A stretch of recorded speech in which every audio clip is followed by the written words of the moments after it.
Hi beautiful souls, welcome to my channel, The Kitchen Witch Tarot and Guidance. My name is Elle, I am a tarot reader and kitchen witch, and today I'm very excited to be bringing you a reading all about goddess guidance for the new beginning that you are cultivating or that is blossoming within you.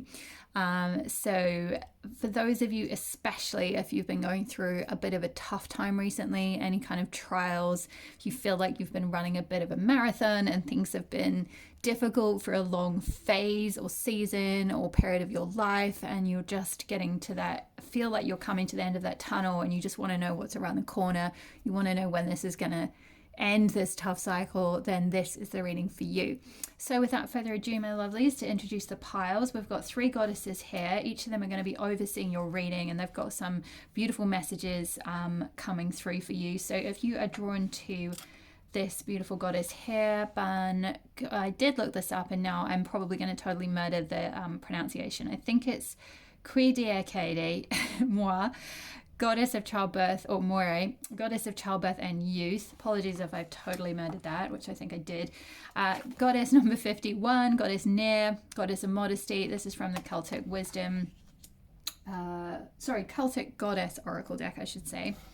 And goddess number 47 is pile 3, Blood of Wood, goddess of time. Now, if you'd like to choose with crystals, if you are drawn to Peach Moonstone or goddess number 13, you'll be pile number 1. If you are drawn to the Sunstone, you will be pile number 2, goddess Near here. And if you are drawn to the Sodalite crystal, then you will be pile number 3. So pile 1, pile 2, pile 3. I'll just take a moment to tune into the goddesses, see which goddess you're drawn towards. It may be that there's more than one who may have a message for you, because it might be about different facets of your life that you might be experiencing new beginnings in. But for most of you, I think it will be one. So just feel into which one you are most drawn towards. Don't so much look at the keyword, because it won't be specifically about those keywords. It's more to do with the energy from the card. So really just trust your intuition rather than the monkey mind and see which you are drawn towards, and I will see you in your pile. Hi there, pile number 1. If you chose the Peach Moonstone or this goddess Ban Koedik Moi, this will be your reading. Okay, so I've got a few oracle cards here ready for you, and I've also got the Intuitive Night Goddess Tarot as well, which we're going to be pulling some tarot messages for after the oracle cards. So stay tuned for that as well, and it's really fun to see how the tarot cards always line up with the oracle cards. So, oh my goodness, one second. I'm going to fix your flowers. So sorry about that, pile number 1. Let's see, where were we? Okay, so the next card we got was Diving for Light. Card number 11. And then you've got Chamomile in a Piece, card number 9. Then we've got Acceptance, Archangel Aniel, and Pink Calcite. And we've got the Heiress card here as the, I pulled this card as an astrology card to get an indication of the kind of timing of when your new beginning might be happening. Now, Aries is an asteroid, and her transits don't really move for like hundreds of years. So she's been in Aries for a really, really long time, but I'll talk about that a little bit more at the end. So I'm just going to pop Aries over here. So, okay. Actually, one sec. I'm feeling her. Let's move these open. Feeling Aries over here because the theme of Aries is actually relevant to your reading. Okay, pile 1. So the channel messages I got through for you related to a cycle that is coming to an end for you, that is to do with really going within and healing inner child wounds, really deep inner child wounds or shadow work. So for those of you who've been consciously doing your shadow work, doing your inner child healing work, healing those old traumas or things from not just your childhood, but also your youth, like as in your being a young adult. So any kind of wounding you've received as a young adult. I very much felt when I first pulled this goddess card that her guidance was around seeing you transition out of this phase of healing. Not that like healing is a finite thing and like, okay, like you're going to be done on X date and that's it. You never have to revisit any of these things. It's more that, you know, obviously healing is cyclical, but you're going to be seeing the end of a really, really tough cycle. So if you've been, you know, maybe really consciously going into some of this stuff, or you're, you know, this is a general reading, so you'll all be at different stages of this. But if you might have been, say, in therapy, for example, or you've had counseling for some things that have come up, or, you know, you might have had, say, old things from childhood, like old traumas that have been triggered recently, and you've been doing a lot of work to try and deliberately focus on healing those triggers and seeing where they come from, or like maybe doing a lot of forgiveness work, or like, you know, shamanic work around, you know, really healing your shadow, because Eris is a lot to do with like what is repressed, particularly in the feminine, like the parts of ourselves that get suppressed, or the parts of ourselves that get shut out or denied or like pushed down, or yeah, just a general sense of suppression, really. And it's some things that can happen from society, but it's kind of parts of us that we then end up internalizing, and we can kind of push them down within ourselves and label those parts as rejected or as bad or as shameful or whatever. And they can really stay with us for a really long, you know, period of time, or even through into our adult lives. And like we can unconsciously carry these parts of us around. And actually, when you dive into the light, when you really go down into the darkness and find those gems and bring them back up into the light and go, no, actually, like I'm inviting these parts of me back in. Like these parts are not going to be shut out anymore. Like Eris, you know, like Eris is very much the mythical archetype of the rejected feminine, or the rejected, you know, repressed, shut out, like uninvited feminine. That's the kind of typical story that we tell about Eris. But really, the magic of Eris is about her being able to find her own power, and her being able to kind of like go within and find those parts of herself that were repressed and bring them to the light. And it's almost like invite herself to the party, because, or like run her own blimmin' party, you know what I'm saying? Part one, like you're gonna get to such a stage of like self-acceptance, and we got acceptance over here. You're going to get to such a stage of self-acceptance and inner peace that like everyone is going to want to come to your party. Everyone is going to want to come to you. There's going to be no more feeling rejected, abandoned, neglected, uninvited, left out, in the cold, kind of wondering what's wrong with you. You know, I'm seeing some of you with a sort of recurring, like maybe inner child wound of definitely a sense of perhaps neglect, and I guess any, particularly as I mentioned, any wounds around the feminine. So any kind of shame wounds, or wounds around certain kind of conditioning that women might have received around like what success looks like, or what's allowed as a woman, if that makes sense. Like, you know, and again, this is a tricky one, because it's not saying that, you know, men don't get this kind of conditioning. They get it in different ways for sure. And it's not saying that, you know, you may have grown up in a very egalitarian household, for example. So you might be thinking, well, I didn't really have any conditioning around that kind of stuff. But like a lot of that kind of thing can come from subliminal messages that can come through the media, for example, or like very subtle, very insidious messaging that can come through advertising, for example, or just very subtle things that society conditions you to believe. So, for example, what I'm being guided to speak about as an example is, say, someone who's going through or has been facing an eating disorder, because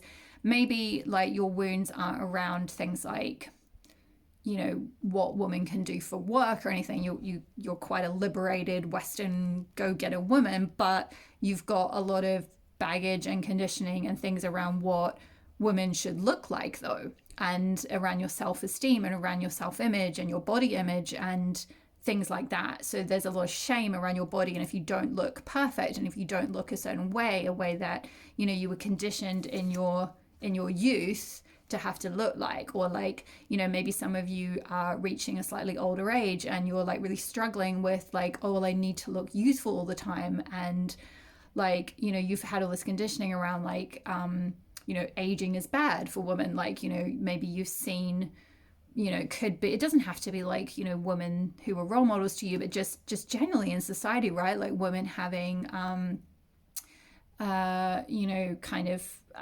operations or something, or sort of skin injections or whatever to kind of keep themselves looking youthful, or it's that type of thing. It's like subtle wounding, subtle conditioning, subtle molding around parts of yourself that have been told that they're wrong. It's parts of you that have been told like that's wrong. It's wrong to age as a woman. It's wrong to be round, or whatever. It's wrong to be your own shape. It's wrong to kind of take up space. It's wrong to take up room and kind of celebrate and like just be messy and sort of eat what you want and kind of be really sensual and like, put yourself out there in certain ways and like be, maybe even liberate yourself in a sexual way, or liberate yourself in terms of like, limitations you've accepted around what size you think you should be, or, whatever it is. It'll be different for all of you. This is obviously a general reading, and if you would like a private reading, I am going to be offering those soon, so you can go in a little bit more detail into like your own unique thing if this is resonating. But for those of you who this is resonating for, you'll know, because it's kind of stuff that maybe has been hanging around for quite a while. Like it's cyclical stuff, and it's also possibly stuff that like other generations in your family might have dealt with as well. So it's like it's quite stuck energy is what I'm getting. And it's like handed down through ancestors, because with Eris as a asteroid, she only transits, I think, I'm not an astrologist, so I don't know the exact number, but it's like every few hundred years or something she transits. So at the moment, for everyone you meet, Eris as an asteroid will be in the sign of Aries. And to me, actually, Eris being in Aries at the moment means that there's this collective time at the moment to dive into this shadow and look at the parts of ourselves, particularly as women, but also as men, and the kind of conditioning that men get as well, and see like, what was I conditioned to repress within myself in my childhood and in my youth? What did I shut out? What parts did I push into the shadow? What did I repress? And how can I bring those parts to light? And it's just bringing a bit of consciousness to it. It's just bringing a bit of, your own attention to it and shining light on those parts and going, hey, let's reintegrate these parts, because I don't personally find these parts bad. This is just stuff that I've inherited, like either through ancestors or through, just through the lineage, through, like I said, through like subliminal messaging, through the media, whatever it might be. And we're all collectively kind of going through this, but in particular, part one, your new beginning is around shifting through this cycle of shadow work that you've been in for a long time, that might have been something that your ancestors faced, or at least like a parent, like a mother figure or something like that faced as well. Similar patterns, similar repression, similar shaming, and you're finding the light within the darkness. You're finding the gems, the parts of yourself where maybe you were told, like, as a little girl, you might have heard a lot, for example, or even as a little boy, it doesn't have to be, it's however you identify, but just generally, you might have been told, like, not to make noise. Like, you might have been told a lot, like, to stop talking, to not make so much noise, to not voice your opinion so much. And, you know, you might have then internalized that as like, my voice is bad. I am a bad person. No one wants to hear from me. I should shut up and keep quiet. And you did that as a child to sort of survive, right? And this could be even from really subtle conditioning where, like, you know, your parents might have been working, for example, and they were working from home and they were trying to get things done. And you might have inadvertently, as a little kid, kind of run into their study or something and been like, you know, mommy, daddy, like, look, I drew a picture. And they were like, be quiet, like, I'm trying to work. And just little things, you know, ended up getting internalized as like, oh, I need to be quiet. Like, I need to not share my work. I need to not share what I do. I need to keep my head down and just keep quiet and shut up and like just not share myself or anything. And that then has like stayed with you throughout your childhood, your young adult years and into your adult life as like someone who doesn't assert themselves, right? Someone who doesn't speak up for their needs, someone who doesn't want to put their work out there in the world or whatever it might be. And this could be from really, really subtle things. So that's why this like diving for light is this work that you've been doing. You know, some of you might have been doing this in therapy. Some of you might have been doing this through like, I'm seeing some of you do like shamanic journeying or like even like, I'm not recommending this, but for those of you who have already done it, you know, where you do microdosing of certain things that can help you like access repressed memories. So, you know, I'm not recommending that. I'm just saying if you've already been doing that, that is working for you. Like these steps you've been taking, this cycle you've been in of working through the repressed stuff, especially the repressed feminine parts of you. And, you know, other aspects of the repressed feminine can be, you know, really like any kind of feminine energy, like using your intuition, you know, using instinct over logic, being emotional, being having sort of cyclical cycles of energy and not being just like go go go and like, you know, up at 6 a.m. and like I'm gonna smash it, I'm gonna kill it, I'm gonna crush it, I'm gonna rah, rah, rah, which is very masculine energy, right? You know, and there's nothing wrong with that. It's just saying like, especially if you're a woman or even if you're not, you have feminine energy as well. We all do. We all have feminine and masculine energy. And if you're always operating from that masculine energy, that can get really burnt out really quickly and distortions can happen and an imbalance can happen. So part of this work of accessing this repressed feminine is also looking at the parts of you or the parts of especially like an ancestor, like a mother figure or a grandmother or something, where those parts were kind of demeaned, you know, or demoralized or put down or, you know, whatever it might be by sort of unconscious parties or just, again, you know, it happens in our society. Our Western society is very geared towards kind of a masculine way of operating. So I feel like with this beautiful chamomile inner peace card, this is what your new beginning is that's going to blossom for you. And we've got all these beautiful daisies here. So, and it's interesting, I was just talking about the balance between masculine and feminine because we've got both a sun and a moon on this card. So there's that yin yang balance, I feel like, that you're coming into where you're really consciously allowing yourself to rest. You're allowing your feminine energy to operate as well as your masculine energy. You're finding that inner peace. You're you know, you're listening to your cycles, you're listening to when you need to rest, you're really grounding, you're really allowing you're allowing yourself to receive rather than sort of push for things. It's like even through rest and surrender, things can come to you. So you don't need to always kind of like go out there and get them sort of thing. And that might have been, again, that might have been going back to the childbirth and youth. That might have been some kind of conditioning you received in your childhood was around like, that's how you need to operate and you needed to do that to survive. But part of this diving for light that you're going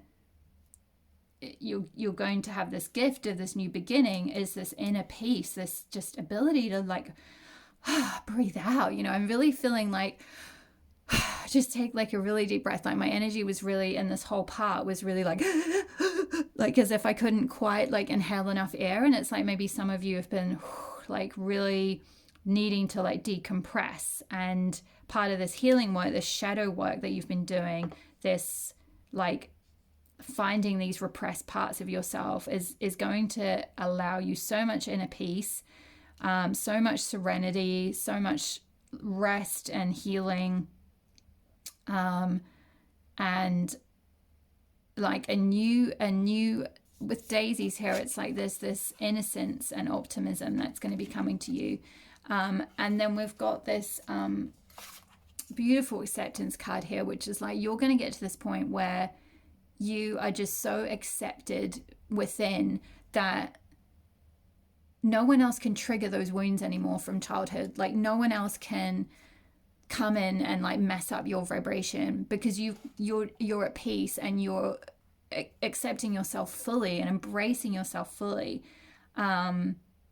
It's really, really beautiful energy. You might want to look up Anael, the Archangel Anael, and also pink calcite might be a beautiful crystal to connect with.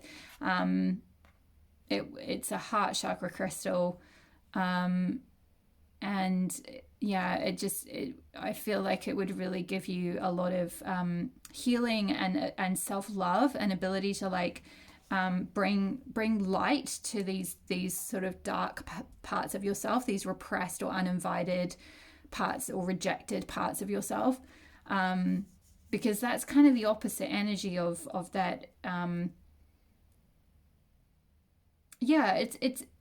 It's sort of the driving work that Eris is actually trying to do, is like bring into acceptance the uninvited and disinherited feminine, if you like, or the repressed feminine. So it's like you're collectively healing this wound. You're part of a collective who's doing that work of healing that wound, but your particular inner cycle and your new beginning that you're going to get is this point of self-acceptance. You're going to feel so much better in yourself. You're going to accept yourself so much more. You're going to have so much more peace. Yeah, I'm really seeing you being able to rest. So some of you might, this work you've been doing might have been quite heavy, and you might have had difficulties with sleep or like insomnia or something like that. Whereas you're going to get to a point with this chamomile, it's like you're in this chamomile energy of like, chamomile tea is like very restful. It helps induce sleep and relaxation. And it's like you're going to be able to relax. You're going to be able to be yourself, relax. You're going to be able to relax around other people. You're going to be able to rest really fully and thoroughly and allow yourself that rest, because you'll be rooted in this self-acceptance. So that's really, really beautiful energy, pile one. Peach moonstone might be another crystal that's useful for you as well to help you connect in with that that feminine energy, that like beautiful, it's like a very heart. I'm getting sort of heart chakra vibes from this one as well, because it's sort of a peachy pinky color. So yeah, that might be another crystal for you to check out. Okay, so I'm going to go into the tarot portion of the reading now. So we've got the Intuitive Night Goddess Tarot here. Oops. Oh, that wanted to come out seemingly. I haven't actually started asking any questions, but Queen of Cups just like kind of inched herself forward onto the table, so I feel like she can kind of start it off. Since you wanted to be here, Queenie, you can start this off. So I feel like this is really gorgeous energy. Look at these pink daisies. They're like the daisies from here, but they're like the color pink. So it's like Queen of Cups is like you just being,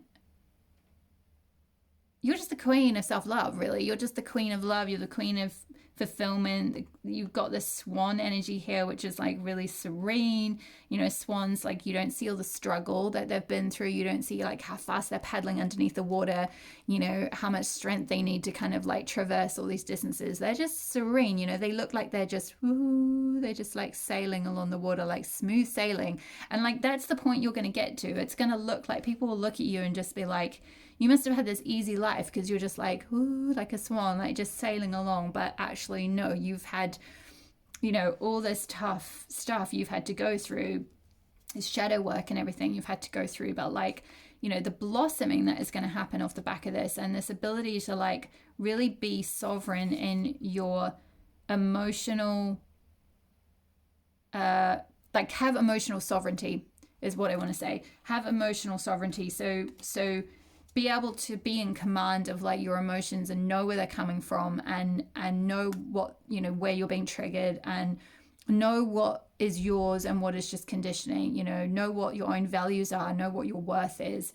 know what makes you happy, and be like doing that, you know, and giving yourself the like rest you need, and giving yourself the things that bring you joy, and the things that you love doing, like the things that really make you blossom, like your creativity and things like that. So really beautiful energy. I'm so glad she just made a kind of surprise appearance there. I'm going to move all of these up a little bit. So I've got, whoops, a bit more room. Okay, so Queen of Cups, let's see. Okay, Spirit, Goddesses. I have another card for pile number 1 about this new beginning. Can we have some more information about this new beginning? Whoa, that's a lot. Want me to take all of these? Yes. Okay, I got all the cards at once. That hardly ever happens, but I'm going to run with it. So we got 4 of Wands. Beautiful. Creating a foundation. I feel like this is you kind of, we've got diving for light, and then we've got this hand coming out from like the underworld up through the earth, like coming back up. It's like your new beginning is coming back up from being in the shadows that you've had to dive into, being in the, you know, the underworld, being in your depths, being in your, you know, having to swim in your unconscious and do all that work to bring things to light, to bring things back up to the surface and create your new foundation of your new life. So really beautiful energy. So Queen of Cups, 4 of Wands. Then we got Reclamation, which in the traditional tarot, this is the Devil card, but in this Intuitive Night Goddess tarot, this is a much more, well, I don't want to say much more empowering card, because depending on how you read the tarot, of course, the Devil can be about liberating yourself from the shackles and so forth. But I just love the way in this card she's got wings here. You know, she's got a wand pointing towards the sky, but then hooves on the ground. And it's kind of like the whole idea is about like being able to, well, it's the same thing as like liberating yourself from the shackles, but like kind of like not reclaiming yourself from something that has kept you stuck. Reclaiming your life from things that have been keeping you down, or keeping you like, keeping you like sort of, what's the word? Like with the raspberry plant, it's like entangled. That's what I'm thinking. So like old patterns that have kept entangling you. You know, we talked about the shadow work you might have been doing. So, you know, maybe some of you have had patterns since childhood or youth, like young adulthood, where, you know, as a way of managing, say, trauma or difficult things, is you've got certain coping mechanisms, right? And those coping mechanisms served you at the time because you needed to do them to kind of keep safe, for example. But like now as an adult, some of these things are like maybe sabotaging you a little bit, or they're not wholly, like they're not the best behavior necessarily to get you to where you want to be. I'm not doing a very good job of explaining this. Give me a second. So this is to do with like, I'm getting with the vulture here. It's like sort of people or things or whatever that was, you know, we talked about all this with the, you know, the conditioning that happened. So any kind of conditioning that was like preying on you when you were a child or in young adulthood, you've done the work now of liberating yourself from that. You've done the work of reclaiming your true self, your true authentic self, so that you can like grow these wings and you've got this wand in your hand of like, the wand is all about, and we've got 4 of wands here, see, all about like planting the seeds and like watering them and having the like power to manifest things, the personal power to actually manifest the future that you want to manifest, like really sowing the seeds in the ground and being like, I want this is my foundation, I want this house. It's like being able to commit to yourself. And you've been going through such a period of like having to go into the underworld and like diving for light and trying to find all these like hidden parts of you that were suppressed when you were a child. And now, in order to get this 4 of wands, there's this reclamation that's happening where like you're reclaiming your true self.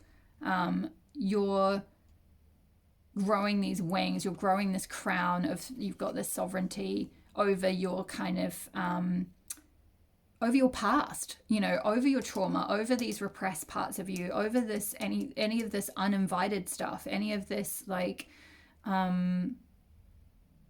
these suppressed parts of you, these rejected parts of you, you're reclaiming all those back.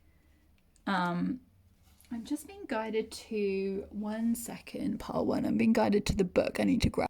Okay, sorry about that, pile 1. I'm just going to literally read the whole message because I don't normally do this, but for the Intuitive Night Goddess Tarot, some of the cards, as you can tell, they're quite different from the normal tarot, and they have amazing, the guidebook by Lindsay Silverman is amazing, and it's got very specific, it's got quite a specific idea of the devil card here, and I'm just going to read it out because I feel like it will be useful to someone.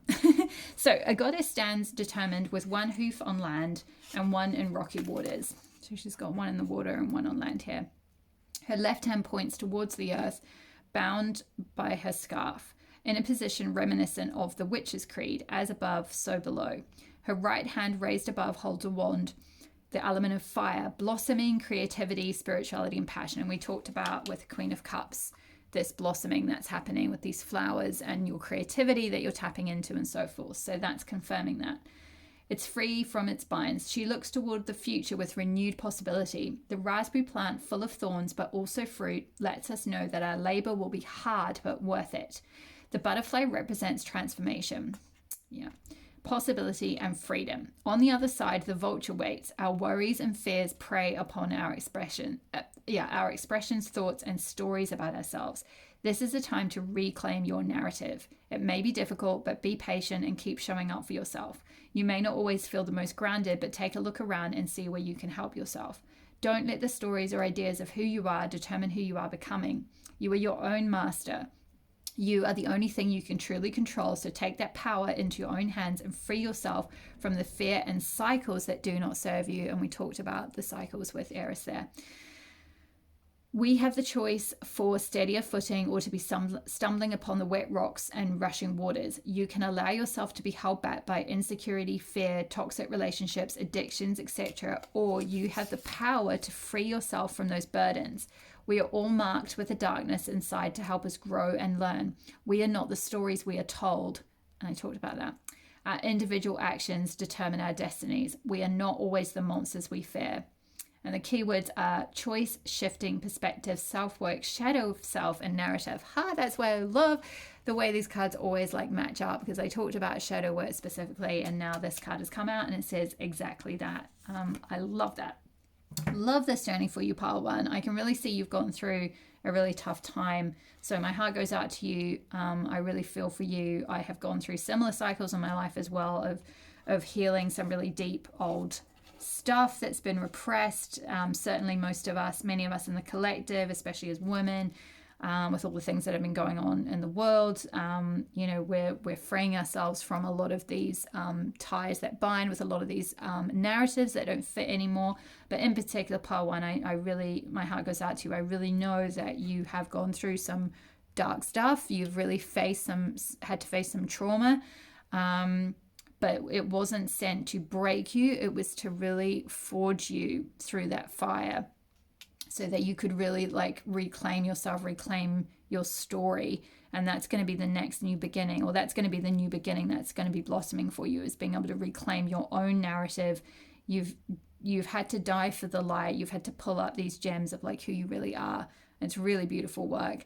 And we're finishing on the Nymph of Pentacles, which is like basically like the Page of Pentacles energy, but it's a very female, very feminine, very sensual version of the Page of Pentacles. So she's just kind of dancing here in all this, like, I'm not really sure what it is, kind of like sea, some kind of like sea lettuce almost stuff, and holding a pentacle there.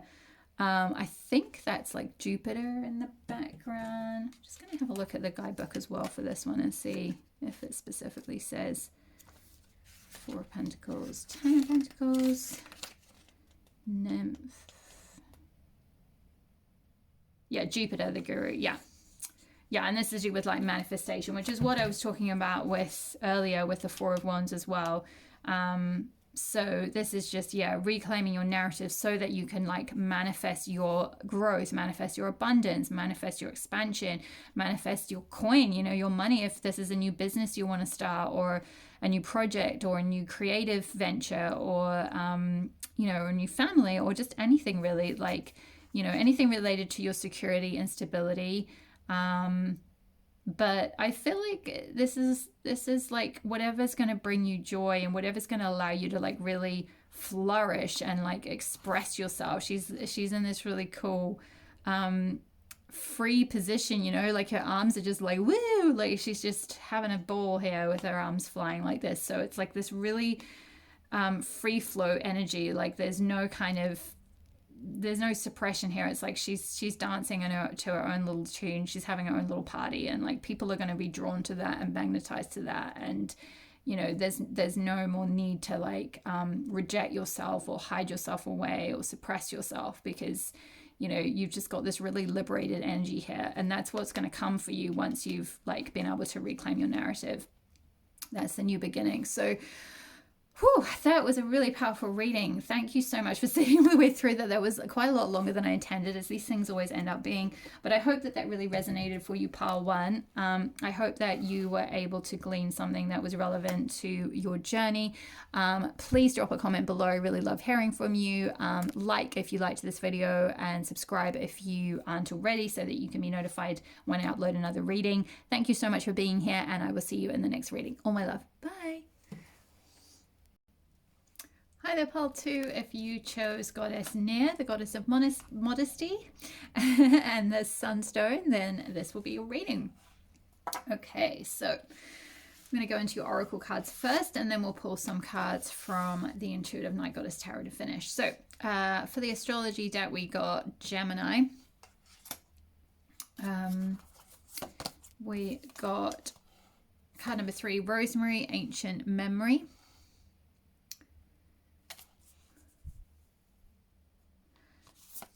We got Goddess Hecate and Micah, Crossroad of Destiny. And we got Softly, Softly, The Tender Touch, card number 20. So I'm just gonna, oops, 1 second, I'm gonna move things so they all fit. Okay, sorry about that, Pile 2. So the channel messages that I got through for you, Pile 2, are related to you might have been going through a tough time with the Goddess of Modesty here, with essentially with like resources, and having difficulties with maybe manifesting or abundance or attracting what you want. And this could be in relation to any area of life. For some of you, I'm picking up that it's about a relationship. So you've generally been experiencing a bit of a scarcity mindset around, like, say, availability of, like, say, a soulmate or a partner or love or something like that. Or that's for some of you. For others of you, I'm picking up more of a like resource kind of scarcity mindset. So around like money, finances, jobs, security, support, you know, even if not financial support, but just like the support that you might need from people around you, even like emotional support, or like some kind of resources that you need to do the work or the project or something like that you need. There's just something around with modesty. It's something around like struggling with resources and going through a really hard time, and also needing to like work really, really, really hard to get what you want. Like some of you might have been like working really, really hard at doing like manifestation to try and like manifest something you really, really want. For others of you, if it's related to say finances or work or something like that, or resources, it's like you've been working like really, really hard to like harvest things, to grow things, you know, to provide for your family, for example. Like you've been in a really sort of almost like survival cycle or survival mindset of like really working, kind of that kind of grind mentality, kind of like working yourself to the ground, like really pushing and working hard to like make something happen, to like, it's like your fundamental belief is like, to get anything or to get money or anything like that, I've got to really work really hard. I've got to be really tough on myself. I've got to make lots and lots of sacrifices, and I can't just have what I want or attract what I want or manifest what I want. I've got to like work for it. I've got to push for it. I've got to strive for it. I've got to, you know, work hard for a really long period of time. And you've got these sort of, it's like kind of slightly fixed ideas around being around sort of like worthiness and around abundance and around availability of things. It's like something to do with perhaps not feeling worthy of getting something. And like I said, that'll be different for all of you. For some of you, I'm picking up, particularly with Gemini here, and the whole sort of like the lovers, you know, Gemini is the card of the lovers, or the card of the twin souls, the card of like the partnership essentially. So for some of you it's related to that and wanting to attract that in. For others of you it's more to do with I guess like co-creating with the universe. If you think of this as a duality card or a partnership card, it's like coming into right relationship with the universe so that you can co-create what you want, not out of like force or will, but out of like a beautiful like reciprocal relationship with spirit kind of thing, or a kind of flowing relationship where like you set intentions for what you want, you kind of feel the energy, and then like you surrender and you allow spirit to bring it to you. You allow it to be attracted to you because you're getting into the right energy of doing that. So it's like you're co-creating your life with spirit rather than like forcing by will something that you want to see happen on the outside. Like, so say for example, you might have been trying to manifest a place on like a really prestigious course or something like that only very few people get into. And that's what I was talking about with some of you, it being a resource thing. So some of you might need the resource of say some kind of qualification, for example, and you've been pushing really, really hard to try and get this thing, to try and get this acceptance onto this course, or get this qualification, or be accepted onto it, or get the money for it or something like that. And it just hasn't been happening. And you're like, why is this not happening? I'm doing all the things, like I'm, you know, you're doing all the stuff on the kind of 3D level in terms of like, you know, getting your CV ready, or like whatever it might be, doing all the necessary kind of application work or whatever, getting everything, you know, brushed up, ready so that everything looks right. And then you're also doing all the manifesting and the affirmations, and you're doing meditations, and like you're sort of striving. There's like this sort of working kind of energy of like, I'm working really hard to try and get this thing, to try and like make this happen, is the energy I'm getting. And it's like a kind of a striving energy, or like a sort of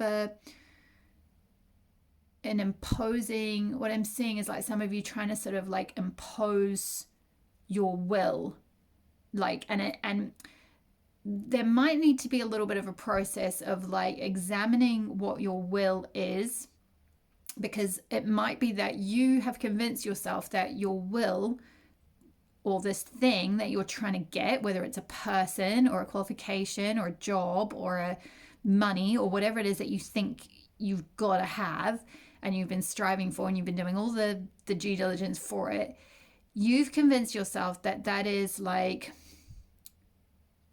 for your highest good, or your highest purpose, or like something that you should have or something. And it's like the divine or the goddess wants you to detach from that outcome of it being that specific person, that specific partnership, that specific job, that specific qualification, and go for the energy of the thing that you're trying to manifest, because that is where your magic lies, that is where your power lies, and that is what will allow the thing to flow to you. Because with this softly, softly, the tender touch card, it's like, this is all about going after things in the feminine way. So like, if you've been kind of like pushing at something and kind of like running after something, or like really going after something and really like exerting kind of your will, or trying to force something into happening, or anything like that, it's like you've been operating out of a more perhaps like masculine active energy. And with this card, this is all about like, you can see she's kind of like exhaling here, like this is just breath that's going out, and she's really like allowing the tears to flow, and she's in this beautiful like feminine dewy energy. Her third eye is open, her crown chakra is open, so she's connected with the divine. So she's got that connection of like, this is what I want, but like I'm open enough, I'm open and receptive and surrendered to allow that to come to me, to allow the inspiration of what action I then need to take to go after to attract the thing that I want. Because it's not saying like, oh, just give up on your dreams and go and lie on a couch and eat potato chips. Like, no, or potato crisps, however, wherever you're based in the world. I'm Kiwi, so I call them chips. But I live in the UK, and my partner always tells me off because, well, he doesn't tell me off, but like he always takes the mickey out of me because I say chips instead of crisps, and in the UK we call them crisps. But anyway, the point is like, you don't need to sit on the couch eating chips or potato crisps unless you want to. Of course, that's fine too. Sometimes resting is good, and eating potato crisps is good, and it's not to knock that, but I'm just saying like, you know, this isn't about swinging to the other extreme and kind of like saying give up on everything and just give up on your life and don't have any desires and don't have any wants. No, it's kind of saying like, connect in with yourself and like connect in with your intuition and your higher self, which is this sort of crown chakra, the bridge between you and your higher self, and focus on the energy that you want to feel in your life. So say if it's a relationship you're trying to manifest, maybe with some of you, you've been trying to manifest that with a specific person that you're really attached to. And the energy of being so attached to them that it's got to come from this one person is actually blocking a relationship from coming to you, whether it's with that person or someone else new that the universe is trying to give you. But you're so hung up on trying to force something to happen, and you're like running around doing all this stuff to try and like get them, if that makes sense. And that applies to like whatever it is you're trying to get. You know, it could be a job, it could be, like I said, like a course you're trying to get onto, like a limited placement course or something, and say you didn't get it and you've been really disappointed, and it's like, but I did everything and I tried everything and I did all the manifestation, I did all the manifestation work, I did the affirmations, I did the meditations, I did the scripting, nothing happens for me, blah, blah. And it's like, there's this kind of force energy happening, and if you sit down and really examine where that's coming from, you might notice that the thing you're trying to force to manifest is actually coming from a part of your ego that needs satisfying. Like, say it's a relationship, for example. Really, what your ego is wanting is like, I need attention from that person because that will like validate me in some way, and then like I'll feel love when they love me. But it's like, you need to feel love within yourself, and a relationship only mirrors the love that you feel for yourself. So that person is only going to feel for you what you feel for you, not what you feel for them or what you're trying to do to get them, right? If it's for some kind of material thing that you're trying to manifest and work really hard towards, if you're doing it in an area that's like misaligned with your destiny, and we'll come to this card a little bit more in a minute, but if you're doing it for something that's not aligned with like who you really are, and you're slugging your guts out for this job, like say for example you've been working in a field for like 10 years and you've been working your way up in this company, in this field, and you've done all the steps and you've done all the qualifications and you've worked your butt off, and then you get to a point where you should be offered a promotion, right? And you don't get it, even though you've done everything, like everything on a 3D level, as well as all the like, you know, the manifestation-y stuff like that everyone tells you to do, all the scripting and whatever. And you're like, how did I not get this promotion? Like, I was a shoo-in, like I should have got it, you know? And this message is all about like surrendering to that which is for your highest good, because sometimes it's like, you know, that rejection is goddess protection. It's like sometimes there is something better for you around the corner, and if you don't get this thing, stop trying to force it and like make it happen into like make it into being, rather than like surrendering and allowing what is meant to come in and like focusing on the energy of the thing you want. So if you want love, focusing on the feeling of love and the feeling of attraction within yourself, not the focusing on doing loads of things to chase someone, right? If it's a job or money or like a project or a qualification or something, it's like really tuning in and being like, you know, I am worthy of manifesting all my dreams, what, you know, in line with my values. What are my values? You know, getting really clear on your values, because it may be that actually when you sit down and do the work to get really clear on your values, you'll realize that that job or promotion or qualification you were trying so desperately to gain is actually not even in alignment with your own values. It was just something that you thought you needed because it was like an ego thing. It's like it would have given you a certain amount of prestige or a certain amount of status or a certain salary, or, you know, you could go home and tell everyone like, hey, I'm doing this thing that sounds really good. I've got this job title that sounds really great, and everyone can like give you a pat on the back and you would feel really validated by that. It's like, but that's an ego need. And it might be that actually that job really burns you out and it really drains you, and like your boss would have been a real douchebag or something. Like, I don't know, like that's a silly example, but you get what I'm saying. Like the point is like not to kind of focus too much on if you have had a disappointing cycle, because you've got a new beginning coming. You are able to manifest what you want. Spirit's saying like, or the goddess is saying like, don't give up on your dreams. Just focus on the energy of what it is you want to feel. So if you want a love relationship, feel the love that you want to feel. Show yourself the love that you want to feel in that relationship. If you want to feel a sense of success and validation, like, you know, doing things to help yourself feel and tap into that energy of feeling validated and feeling worthy and feeling successful, and like, you know, like you're achieving something, and, you know, maybe from some other sources until the thing is that's aligned will come to you. Because there is something, I feel like you're coming to a crossroads.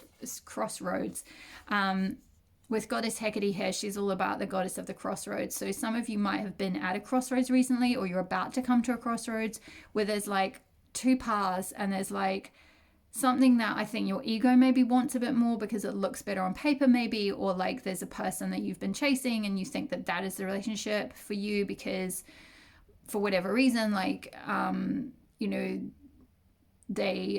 I don't know, like maybe it's someone you've been with for a really long time and you're like, okay, well, you know, everyone's expecting me to just marry that person now, and so I guess that's just what I have to do. You know, I've just got to kind of toe the line because I'm expected to do that now, you know. But maybe there's a little part of you niggling towards this other path that's like, you know, like, no, try over here, because it knows, your soul knows, it has a bird's eye view, right? And it knows that there's like something that's more destined for you, something that's more aligned for you around the corner.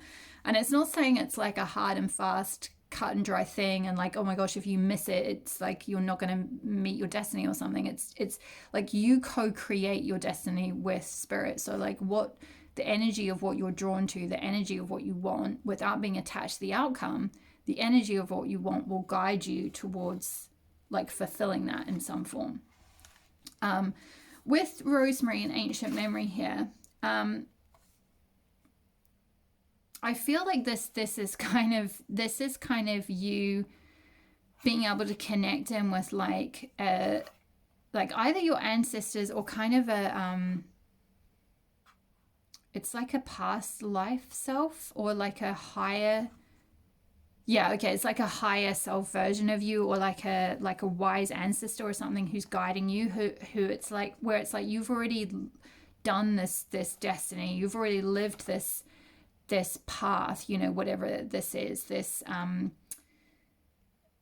yeah, like I guess some of you might be kind of, I don't know why I'm getting this. This is very specific, but some of you might be kind of like quantum shifting to like a parallel, or like another pathway. Like there's like a specific path that you already kind of know. It's like ancient memory. It's like there's something around like kind of, it could be healing work here with the rosemary and this sort of wand and everything that she's got. It could be some kind of being a healer or something like that. But it's like it's held, whatever is destined for you is kind of held in your cells almost, and it's like you already have a memory of what this is, of what you're meant to do or who you're meant to be with or something. It's like there's this deep remembering that's going to happen for you. Um, and that's where it's kind of like, again, it links in with this softly, softly, tender touch idea of like surrendering and going with the sort of like the flow with the feminine way of connecting and with your intuition. This is a very third eye chakra kind of card, like connecting in with your intuition to feel where you're being intuitively guided rather than like kind of forcing something to happen, because like your wise elder self, or your like a wise elder that's overseeing you, or your wise higher self already has the memory of like where you're meant to go next, or like what's destined for you, what path is destined for you, what person is destined for you, whatever it is you're trying to manifest, whatever it is you're trying to make happen. It's all like within you. The power is kind of all within you.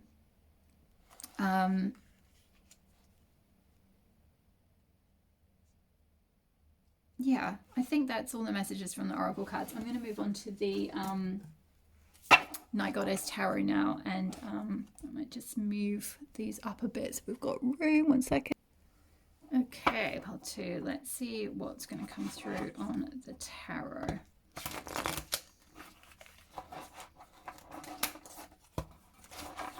Yeah, so if you feel like you're at this crossroads, Goddess Hecate might be a really good goddess to work with for those of you who work with deities. Hecate is very much a goddess who, if you're open to it, she will come to you. She's sort of one who, yeah, she comes to you rather than you go to her in a way. But she will help you very powerfully through any kind of big life decision you're making, whether that's like, you know, making a commitment to someone, some kind of partnership, or you know, co-creating your life path with spirit, your purpose, whatever it is you're trying to manifest. I'm not doing a very good job with the shuffle. These cards being really sticky. Oh goodness, what is going on here? Try one more time. Okay. That was bad. Right, okay, so Spirit goddesses, can I have some tarot messages on God? Whoa, I hadn't even got my question out on what this new beginning is, and we got 7 of Wands. Yeah, definitely feeling like there's been a bit of conflict energy or battle energy. This person's got her shield up. She's got a chainmail bodice on. It's like you've been in the fight to try and get things to happen. But it's interesting, there's this lavender round behind her, which is this, I feel like it's kind of this card. This is like very lavendery kind of energy around her aura. And lavender is like a very relaxing, calming, yeah, very like restful kind of herb. So it's sort of interesting that that's all growing up around her, but she's kind of in this really active pose. So I do feel like a lot of you have been in more of a masculine type energy trying to make something happen, but I think you're kind of coming out of that. I feel like that's part of this new beginning, is you're shifting out of needing to like maybe needing to defend yourself against people, or like just kind of being in a battle. It's like almost like the vibe I'm picking up on for some of you is like you feel like you've been in a battle with life itself. Like you've been battling with, with spirit even. Like, why can't I have this? Like, why is this not happening for me? Like, why can't I just do it? Or why haven't I got it yet? Or like there's that kind of fight energy. Like there's that kind of like, I'm going to keep fighting for this. I'm going to keep standing up and like defending why I want it, kind of thing. I have some more cards about what this new beginning is for pile 2. What is this new beginning for pile 2? That flipped. Wow. Yeah. Ace of Cups, new beginning. Quite possibly in love. So I think for those of you who have been trying to manifest a partnership, again, once you're able to really embrace this more feminine way of being and this more like tapping into your inner magnetism and really like loving yourself and surrendering and like just magnetically, it's like I attract, not I chase, like just magnetizing what you want to you. You'll have this new beginning, this beautiful, emotionally fulfilling new beginning. Like, but also I kind of feel like this is sort of saying once you fill your own cup up, because the Ace of Cups is like, it's the one before the Two of Cups, and the Two of Cups is all about partnership. So for me, this is very much about like self-love and like a new beginning and like emotional fulfillment, emotional happiness, stability, like filling your own cup up and being like really really good with that kind of thing, like really in a strong place. It's like a new beginning is coming to you in terms of like how you feel. And this is very, very different energy to this Seven of Wands. So I feel like you're really balancing something out here from being a little bit defensive and being in that sort of fight energy or fight or flight energy or work hard energy to being in this like, can you see where the like energy is? Like, see how high up this is here, like in her arms and in her chest and in her head, in her logic. She's even got like wings on her head. Whereas in this, it's like, it's pulled into the center, like in the center of the cup. Like this is like the chalice, right? Like it's like your heart center. There's green all around it, and green is the color of the heart chakra. So there's this like beautiful recentering that's going to happen where you're going to recenter into your heart and invite things in from your heart space, which is really beautiful. What is coming in for pile 2? I think that one wanted to flip. Did it? 10 of Swords. And I'm going to get clarify on that. 10 of Swords. Why is this 10 of Swords here?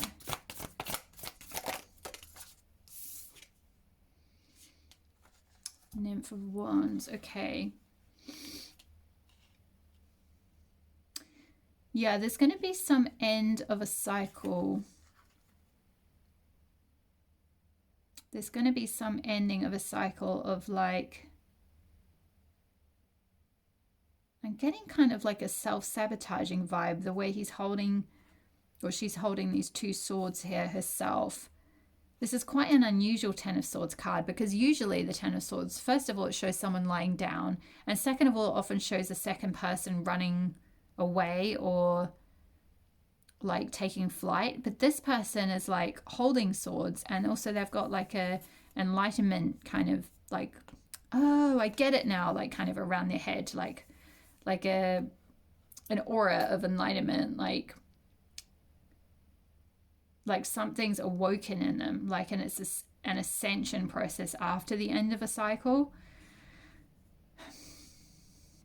So I feel like maybe something needs to end related to this Nymph of Wands, which is equivalent of Page of Wands, which is like you having the power to like set the intentions of what you want to manifest. But you can see with this Nymph of Wands, and again, it's no coincidence that we got Nymph of Wands and not like a Page of Wands. So this is a very feminine energy. It's a very feminine manifesting energy where she's kind of sitting back, right? She's very magnetic. She's just sitting back and she's holding her wand and she's got her arms up by her head like, yeah, like it'll come.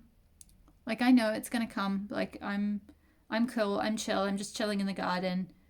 I've sowed my seed of my intention and I'm watering it with like good vibes, but like aside from that, I'm not running around kind of chasing something to happen or chasing to get something. I'm just attracting it. So yeah, there's an ending of this cycle of having to run around and like make things happen, of like holding these swords kind of thing. Let's see, we'll get one more card, I think. What is this new beginning coming in for pile 2?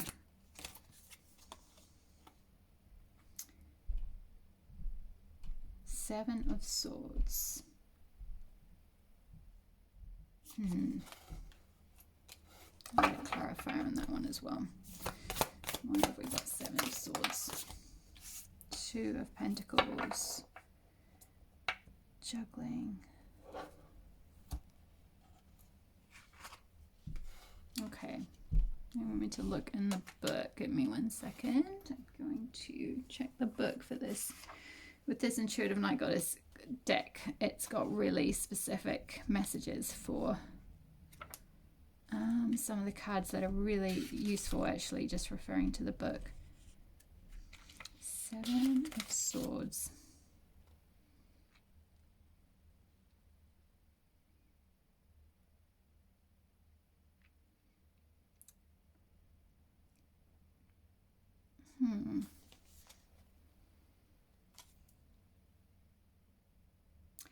Oh, I see. Okay, so with Seven of Swords, it's talking about returning from battle like victorious and abundant and showing off the bounty of what's been conquered. The journey was difficult, but as she emerges from the barren landscape, she survived. Her smile indicates she is proud of her earned sufficiency. Be your own hero. This card reminds us that with action comes reward and the risks are often worth it. And the keywords are resourceful, strategy, adaptable, courage, sharp wit. And we got the Two of Pentacles, which is to do with kind of juggling. And there's this like infinity symbol here, which is like the yin yang symbol, the infinity symbol. So I feel like what this spirit is sort of saying is exactly what I was talking about earlier with the whole, when I was joking about the couch potato thing, of like, don't give up on your dreams. Like, don't surrender so much that you don't work on or take action towards anything you want, but also to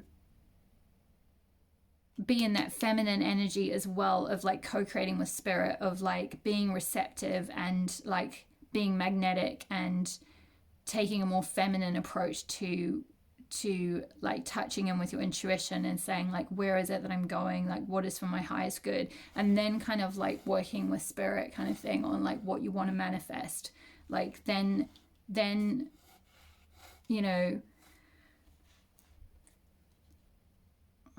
sorry, I'm not explaining this very well. I feel like I'm not being very eloquent here, but I hope you kind of can gather what I'm saying, of like, it's finding balance. It's finding balance between this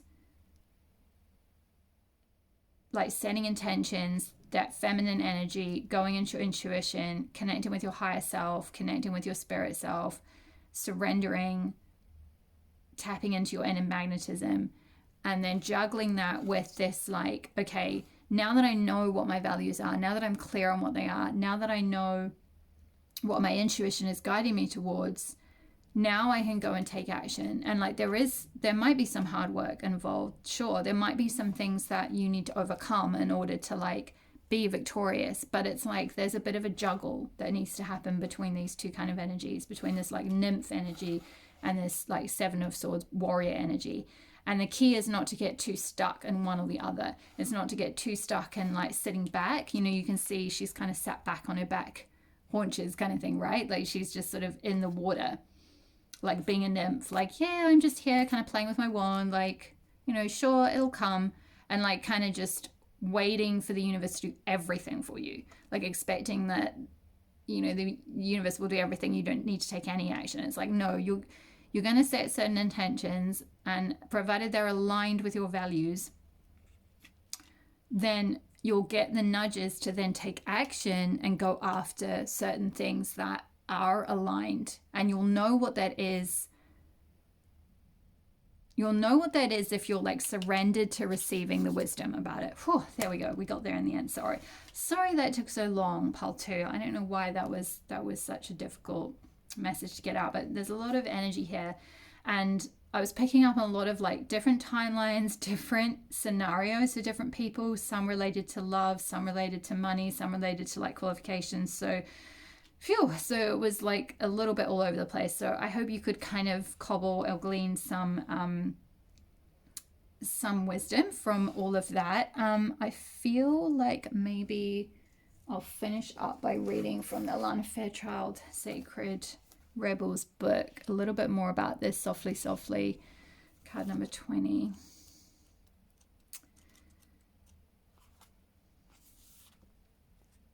Okay.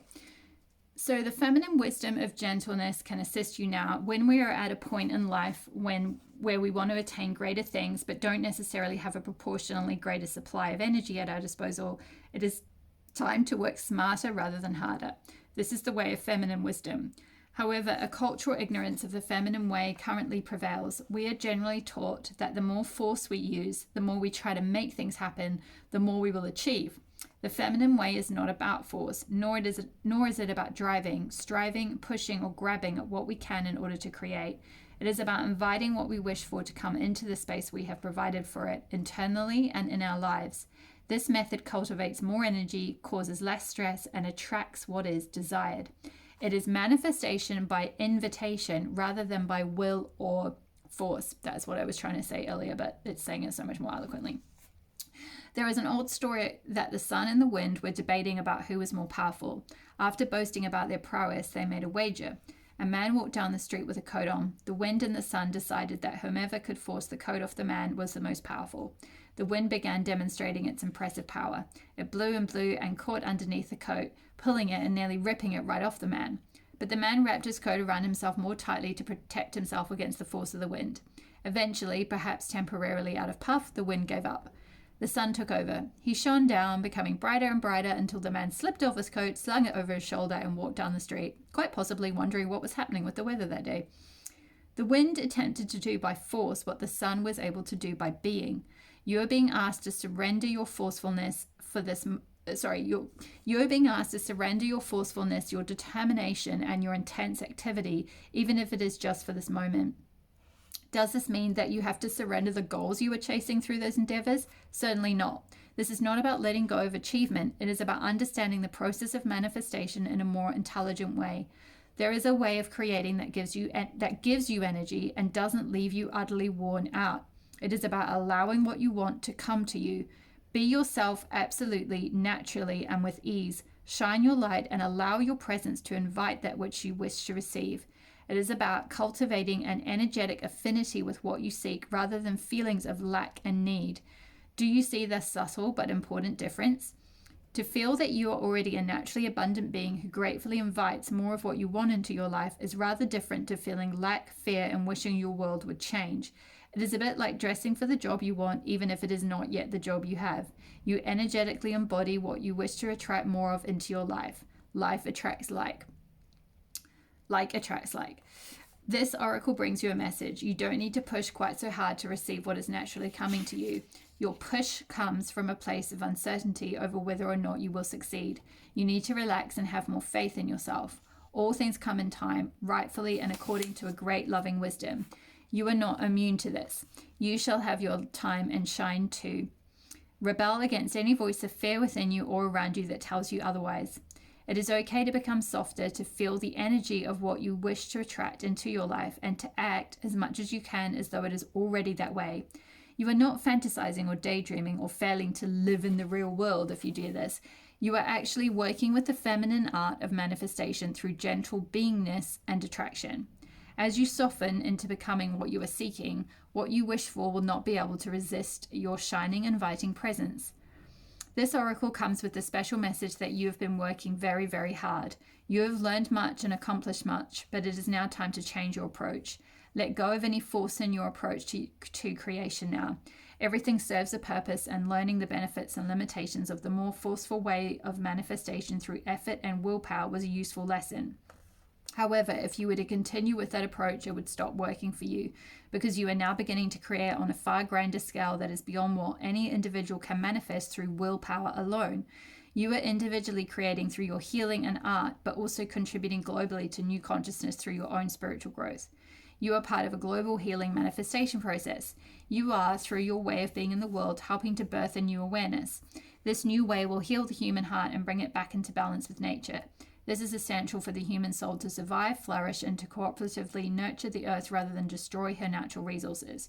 You may or may not be consciously aware of the extent to which this new way of manifesting through receiving rather than taking can actually help all of humanity, but nonetheless it is playing an important role in all greater human evolution. It is the power of attraction, of magnetism, rather than that of striving and force, that will replenish your energy and restore your body, mind, and heart after your struggle. This change in approach will encourage the shift from head to heart that is essential for your individual well-being and for the greater human evolution. You need to heal so that you can help the world to heal. Does this give you absolute permission now in your own mind to take an easier approach to your sacred, rebellious, creative manifestation? And the healing process is to say aloud, I shine like the sun, radiant with grace, and all that I desire comes to me according to perfect timing. I relax, believe, and receive through unconditional love. This is now so. I'm going to hold that up to the light so you can take a photo of that, so that you can say that healing process out loud as many times as you need in order to embody this. Okay, my lovelies, I'm going to leave it there. That was a lot longer message than I thought. Thank you for sticking around if you have stayed for the whole reading. Please drop a comment below if this resonated for you. I would love to hear. Thank you for your likes and comments, and thank you for subscribing. Don't forget to hit the subscribe and notification bell so you'll be notified when I next upload a reading, and I will see you in the next reading. All my love. Bye.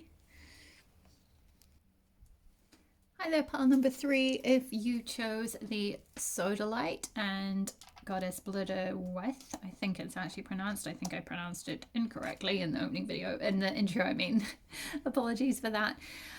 So, Goddess of Time. So, the vibe I'm getting for you, pile number 1, or the messages that I'm kind of picking up on, is that I feel like you're in quite a different place from the other two piles. In the sense that, like, your new beginning is something that requires a little bit less deep inner work to get to, and more just, it's almost more about like practicality and things on a kind of 3D level in terms of like time management is what I'm getting, and kind of making the most of your time, being really aware and grateful for, well, not grateful, it's not to say like you're not being grateful, but it's kind of like realizing that how much time counts. And like also the other vibe I'm getting is with the moons here is about like tapping into moon cycles. For those of you who are into like witchy stuff, which chances are if you're here on Kitchen Witch channel, you probably are into witchy stuff and like moon cycles and manifesting with the moon cycles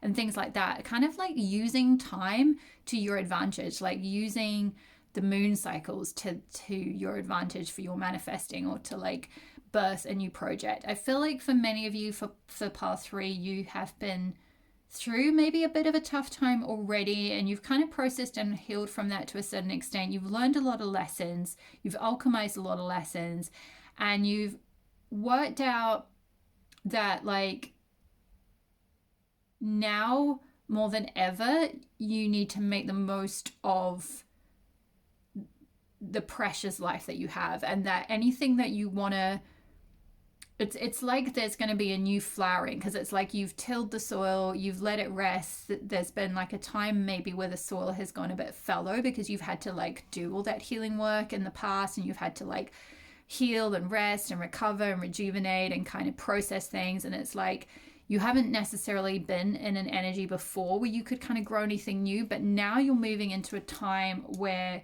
you can start blossoming, you can start sowing those seeds and like watering them and starting like some kind of new venture or new creative project, or like getting your voice out there in some way. Because we did also have the sodalite crystal, was the crystal that I felt called to use for you. And I believe in the guidebook, which I have here somewhere for this goddess, it talks about starting what you've experienced has prepared you for a bright new phase, especially in comparison to the tribulation you've endured. It has led to a new beginning that will result in a sweet-scented flowering in you. You may set up a new business or embark on a new beginning in another area of life.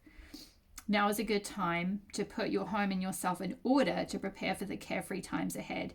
You need not be afraid to speak up for yourself, since you are a goddess of your own mind and time. Heaven sent opportunities will appear in sync with your plans, confirming you're doing the right thing and fulfilling your destiny. A dazzling future is unfolding, illuminating your spring, summer, fall, and winter. Your future is full of fun and includes an abundance of wealth and love. Wow. So yeah, pile 3, I think you're really in a whole new phase of your life, or you're about to kind of start on this new kind of flowering.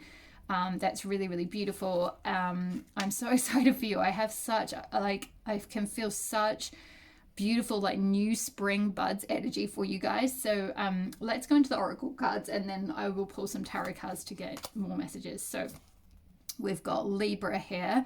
So actually I'm going to move all these over here. Whoops. Libra. So it might be that you've been sowing seeds for this new beginning,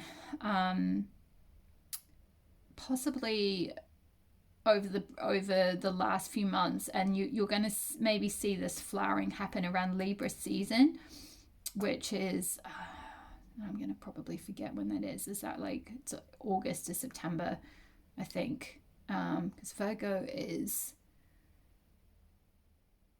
Sorry, it's September to October. Yeah, September to October.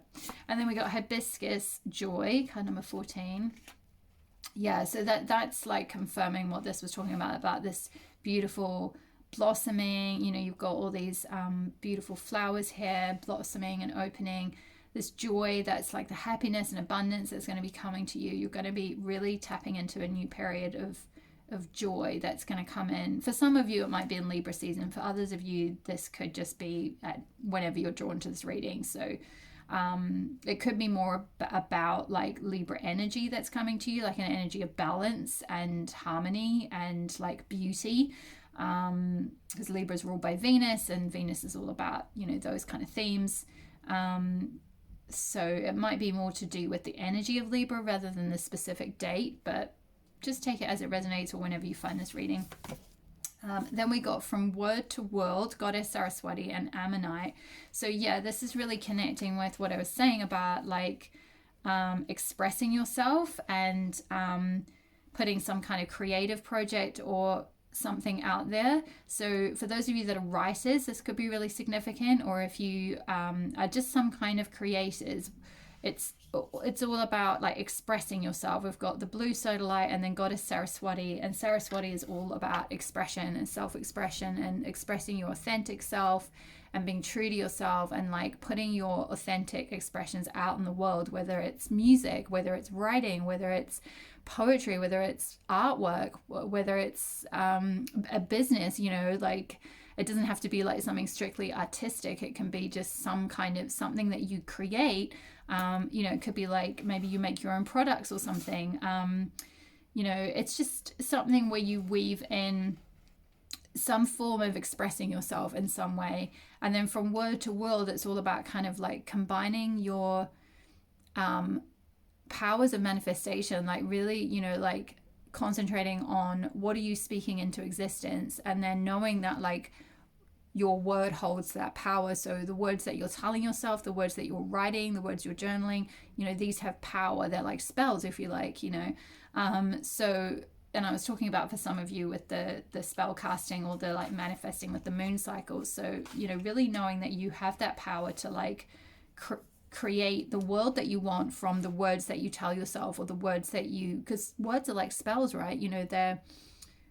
They are like spells about what you're going to manifest. So if you tell yourself like, oh, I can't have this, or like that won't ever happen for me, then like that's what is going to happen, because that's what you're telling yourself. That's the spell you've cast on yourself. It's just words. It's just like the power of words and the power of belief. So it's really important to like realize that the power of your words can create a whole world for yourself, and the world that you're wanting to manifest, like, being really conscious about the time that you have left on earth in order to like manifest what you want into being, like using the new moon cycles to like set those intentions, like really, as the moon is waxing, looking at what you're trying to manifest for a full moon, and then releasing anything that's standing in the way as it's waning, and preparing again at the dark moon. So it's like really working with those moon cycles, working with the natural energy of the earth, working with your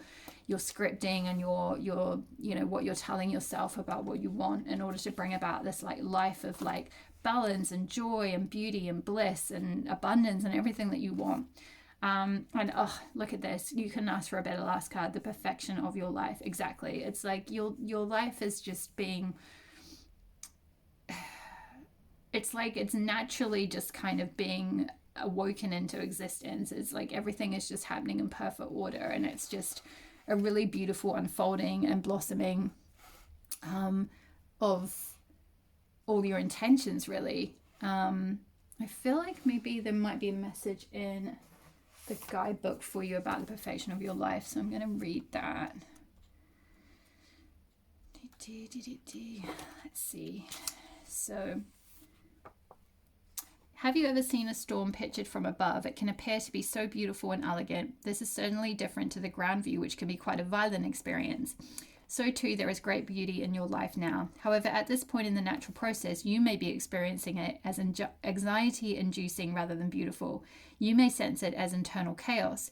You may feel it as something that is waiting to erupt from within, as a restlessness or an anxiety that you cannot quite articulate, but sense vaguely nonetheless. Perhaps the chaos is fully fledged, and a personal situation in your life is causing all kinds of havoc, upheaval, or change and uncertainty in your world. Whether the chaos seems subtle, strong, internal, or external, the oracle brings the same message for you.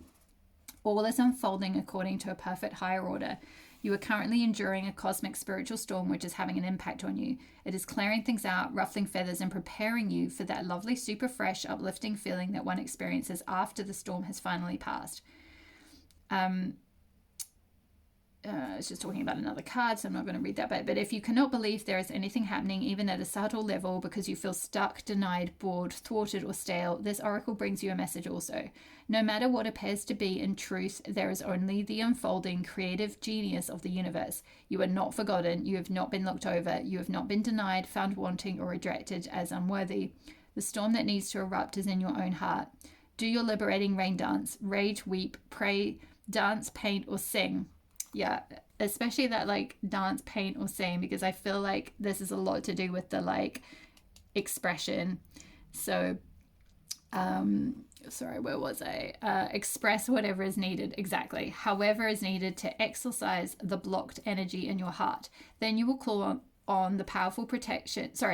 Then you will call on the powerful perfection of your life path as it aligns for the next creative turn of the spiral of life. Once again, you will trust and directly experience the flower of life unfolding within you and around you. And there's a healing process here, which I won't read out because it's quite long, but if you want to, I'll hold it up to the camera. Hopefully you can see that okay. You can take a photo of it. It's a little bit in shadow, sorry. And it just goes through to there. Okay. Hopefully that is, if you take a photo and then you can zoom in, you can read it, okay? but yeah, this is really, really beautiful energy. I feel like you are going to unlock a lot of joy after this sort of storm that you've been going through, or this period of trial or tribulation that you've been going through, pile three, in the past. It's kind of behind you now, and you're in a new phase of being able to like create what it is that you want to bring into the world and tap into your inner joy, and all these good things are coming to you, this like abundance and whatever new beginning it is that you're trying to manifest, whether it's a creative project, a new venture, a community, whatever it might be, it's all going to unfold. It's all like unfolding already. These two cards have very similar kind of energy with this sort of spiraling kind of energy, like it's like this sort of natural unfolding, like unfurling. So it's just a matter of sort of surrendering and having trust. I know that's easier said than done, but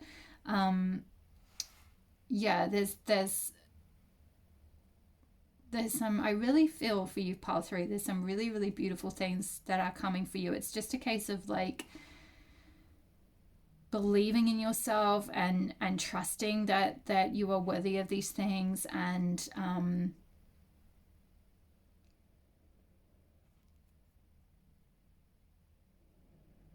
kind of, I think, like this card talked about, really expressing yourself and kind of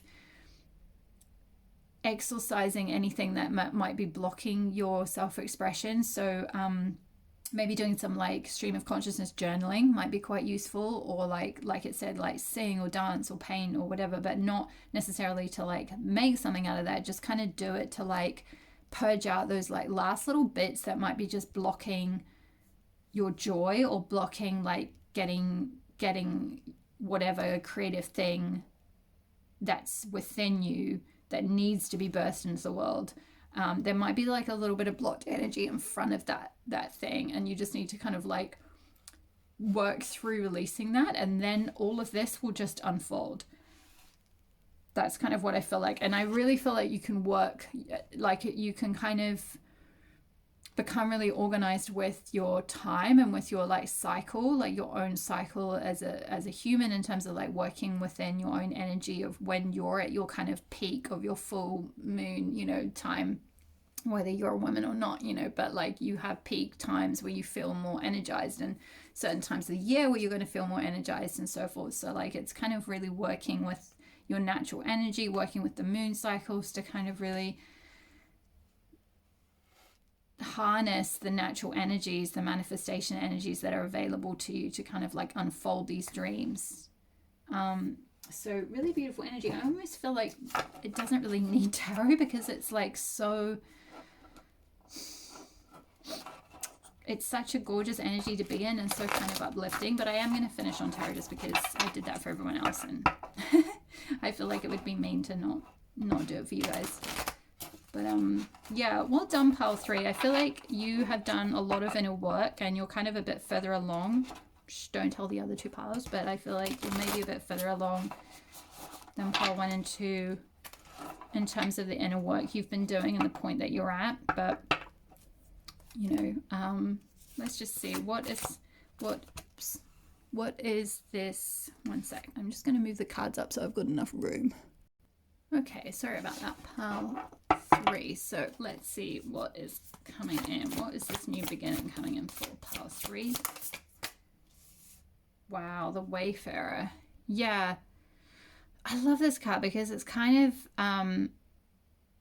it's sort of reinforcing that message of like this path that's just unfolding for you, and it's kind of like you could go that way or go that way, and the result would kind of be the same. You'd sort of still wind up there anyway.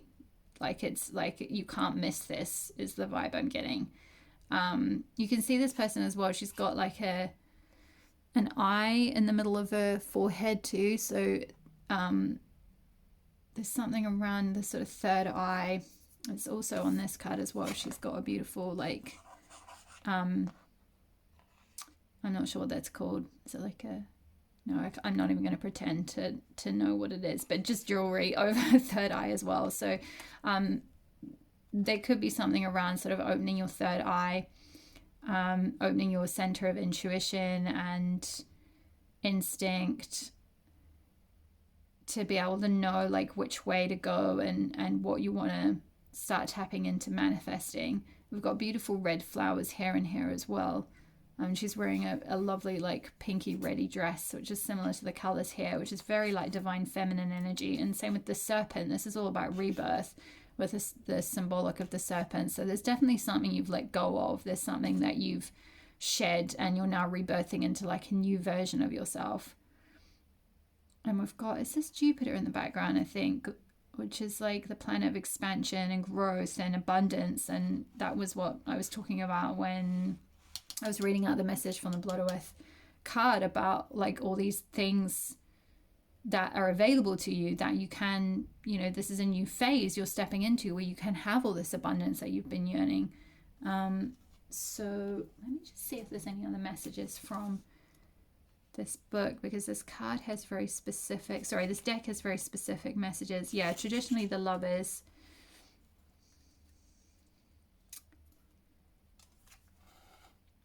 Yeah. This is talking about being on a path where it's okay to go at your own pace. This is traditionally the Lovers card, by the way. Yeah, the Wayfarer's right arm holds apples denoting knowledge, and her left has a snake wrapped around it, referencing the union of Adam and Eve, but also how the snake gets an undeserved negative reputation. Exactly. This card offers the reader a choice to meditate on ideas of self-love. The Lovers are the union of separated parts, and as a unit ask us to find the wholeness of self, or our self within the universe. Jupiter, known as the guru or teacher planet, looms overhead. In astrology, Jupiter oversees our soul journeys and the paths we take to discover our spiritual selves. The path on the left is without struggle, but also without reward. The right path shows a mountain adorned with flowers. It might be more difficult and you will experience obstacles along the way, but experience begets self-respect. Tune into your highest self and begin forming that relationship with love. Love will then find you in unexpected ways. This card may also mean travel, literal or metaphorical, personal or in relationship. This is the alchemical union, referencing love we can find in each other and the ways in which we seek out on our own solo journeys. You don't need someone else to catalyze your experience of love. Keep wandering, keep finding and loving yourself. And the keywords are love, harmony, values, balance, self-love, and choice, which are all really linked with Libra, energy. Sorry, balance and love and harmony. Yeah, like with the scales, you know, this sort of like balance of seeming opposites, like the union of yin and yang, the harmony. All of that. So that's really amazing energy to get.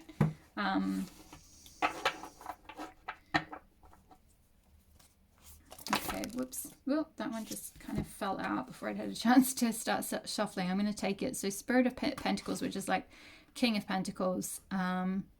But in this case, she's wearing a white dress, which looks a bit like a wedding dress.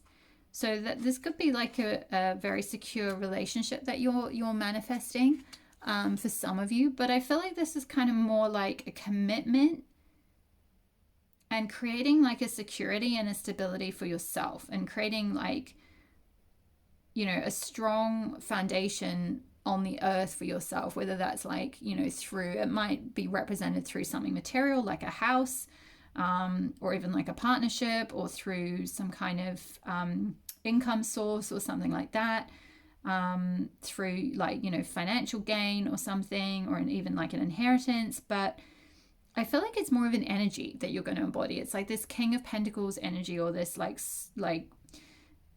Goddess of Pentacles energy, if you like, where like you are embodying like a stability and a security in the soul more than anything. And that's then like translating onto the earth, and that like you've got in this particular card, she's not actually surrounded by things like a house or lots of coins or something. She's surrounded by flowers. So it's like kind of really realizing that your abundance is like all around you. Like abundance is nature. Like nature has abundance already, and you have access to nature, and nature is just right there, and it provides security and stability for you. And there's also this like purity with the white dress as well. It's like a symbolic of kind of a purity. So it's like almost like a rebirth with the snake.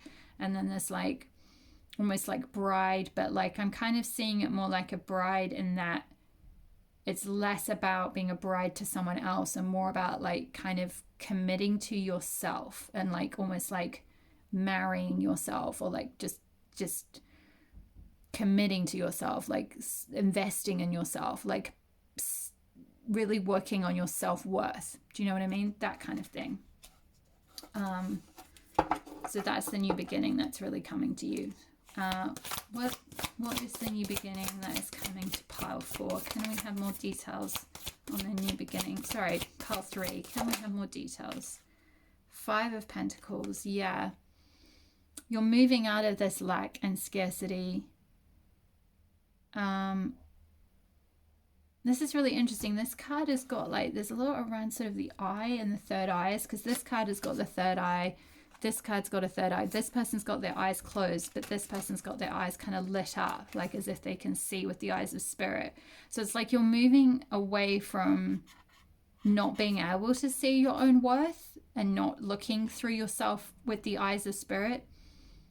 Like just not really seeing like what is really who you truly are, or how beautiful you are, or how worthy you are.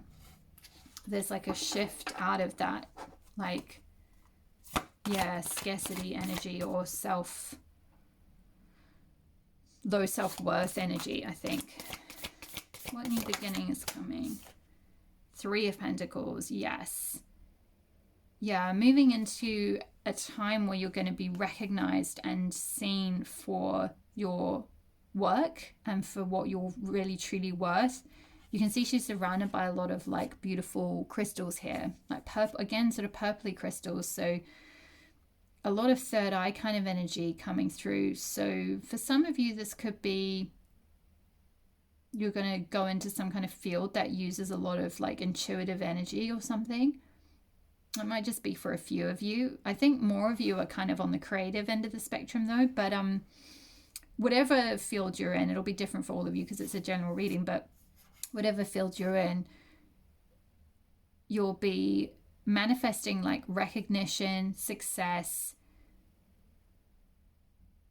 like people being able to come along and be like just kind of see how sparkly you are, like see all the things that you've grown and what you've done and how worthy you really are. So like really, really gorgeous energy, really abundant energy actually.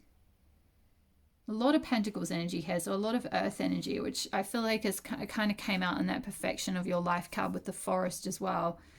So the forest or nature could be very, very healing for you, and really allow you to connect in with your intuition and like with nature and with a sense of like cycles and what you need to focus on in any particular cycle. Like it'll help ground you and like ground those ideas and things into being. Okay, one more. Yeah, one more card, please, Spirit. One more card, please, Spirit, on this new beginning for pile 3. Oh, yes. Oh, we got 2. Is it both? I think it's both. I'm going to take both.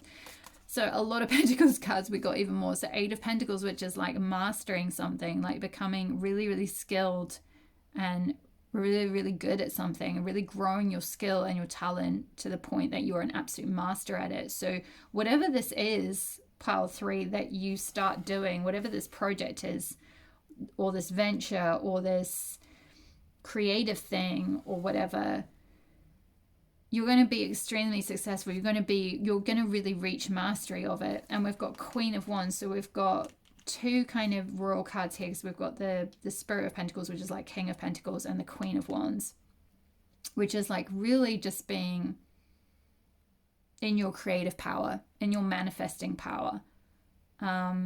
She's got this beautiful orange robe around her, which is linked with the sacral chakra, which is all about creativity, sensuality, passion, like being really lit up, being able to pursue your creative drive, you know, like what lights you up creatively. And we've got the lion here as well, which is like symbolic of Leo, which is about expressing your true self and shining and putting yourself out there in the world. So you're really like you're really sovereign with this energy, this Queen of Wands energy. Like you're really tapping into your inner power, your inner sovereignty, your inner creative power to like manifest whatever it is that you want. You're going to become a bit of a like manifesting queen is what I'm getting. And whatever projects that you want to try and get off the ground, whatever ventures or like expressions for want of a better word, whatever things you want to do to express yourself, to express your true self, you are going to have the power to do that. Pile number 3, you are absolutely going to have the power to do that, because you've gone that road that was full of trials and tribulations, and kind of like you're gonna be led to this mountain with all the flowers. Like look at all the flowers up there. They're kind of all of these and all of these.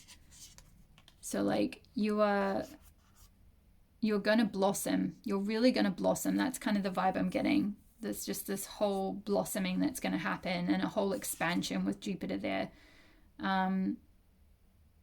Because you haven't really gone the easy road. You've kind of had to heal and integrate things, but like now you're going to be shown this much easier path, and you're going to be able to really harness the moon cycles and like modes of manifesting, like scripting and using your words and casting like spells to like manifest whatever success it is that you want. You're shifting out of this scarcity mindset. I'm really stepping into this sovereignty with your creative power and with your mastery of your skills, whatever that is, in whichever field that is. And for some of you, it might be what you're doing for work or what you do for money. And for others of you, it might be something completely different, like something on the side. You might still have another job or whatever. And then this is just like a side project, like some kind of creative project. But that doesn't mean that like it won't eventually earn you a lot of success and recognition and potentially, you know, security, stability, financial gain. I think you will reach mastery in this. So you will get, eventually that will translate into some kind of financial gain. But yeah, I feel like this is more of a, it's almost like more of a, it's a journey in like you're embracing your manifesting powers, really. It's like as much about the end result as like the journey of learning how to harness those powers. Because that process is going to be like so much fun, is what I'm getting. It's such good energy. I could swim in this energy for so long. Pile 3, you guys are fantastic. I love it. I love this journey for you.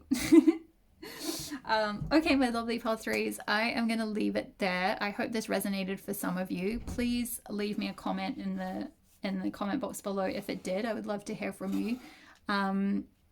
Please like the video if you liked it. Please subscribe, and don't forget to hit the notification bell so you'll be notified when I next upload a reading. And thank you so much for being here, and all the best, and I will see you in the next reading. All my love. Bye.